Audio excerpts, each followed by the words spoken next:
Minnesota father is facing second-degree murder charges tonight after bludgeoning a convicted sex offender with a moose antler. The man says that the sex offender had been stalking his small daughter in their community. We want to show you Levi Axtell, the 27-year-old father. And as far back as 2018, Axtell told police that 77-year-old Lawrence V. Scully was stalking his 22-month-old daughter at the time and other children in his van, parking it outside of her daycare. Now, he sought an order of protection from police. It was granted, but then dismissed weeks later. The sex offender was convicted of sexually assaulting a 6-year-old girl and was released from prison for that in 1982.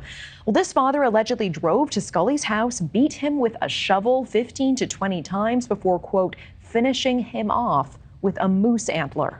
This happened about 2 hours north of Duluth, and right after the murder, Axtell immediately drove himself to the police station, covered in blood, and turned himself in for the murder. We want to bring in former FBI Special Agent Jennifer Coffindaffer. Jennifer, thank you for being here. Thank you for having me, Natasha. And first, Jennifer, just want to get your initial read on this case, and specifically premeditation here, because this father did not bring a gun to this man's house. The method of death, certainly unusual and gruesome. Any evidence of premeditation here, and how would this case likely play with a jury? Well, I certainly think a jury will be very sympathetic. This was a 3-year-old little girl. This was somebody who stalked outside of this daycare. Somebody who was indeed convicted of molesting a 6-year-old girl. And this will play well into the chances of him receiving a light sentence. Remember also, he turned himself in. He admitted to everything. Now, certainly I am not excusing his actions, but I'm just saying that typically a person who commits a crime like this for these reasons receives a lighter sentence.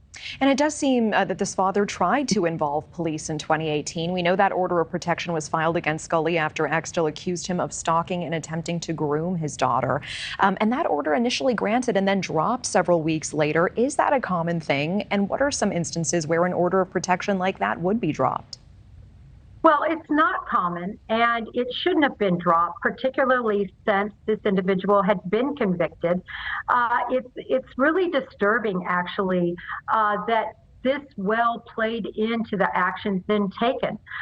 If that order would have been kept, perhaps this whole incident would not have happened.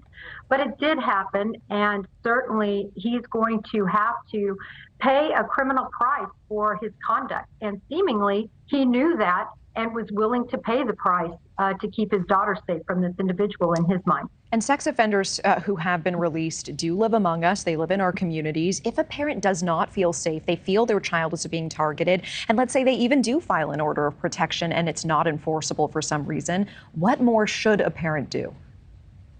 Well, what more they can do, and this is terrible to say, but you may have to move. You may have to put yourself out of those crosshairs if you're not getting the proper support from law enforcement.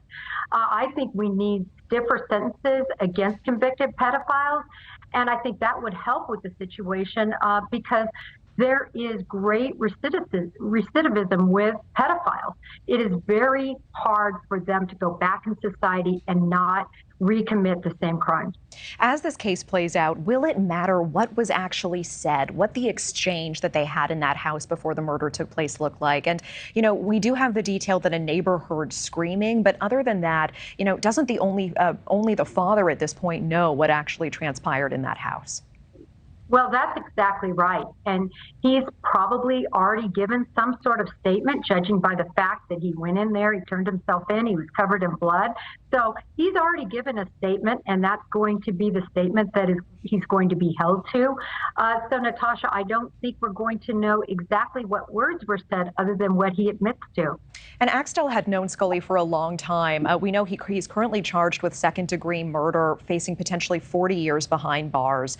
Due to the pair's history, could the charges change to first-degree or premeditated murder?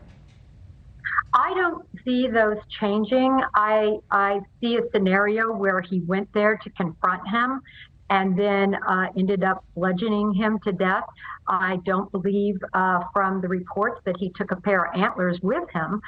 So therefore, Natasha, I think this will stay at second-degree murder. All right, Jennifer Coffindaffer, always appreciate the context and time. Thank you so much. Thank you. We do want to let our viewers. Thank you for watching. Go to newsnationnow.com to find News Nation on your television provider. And don't forget to click the red subscribe button below to get more of News Nation's fact-driven, unbiased coverage.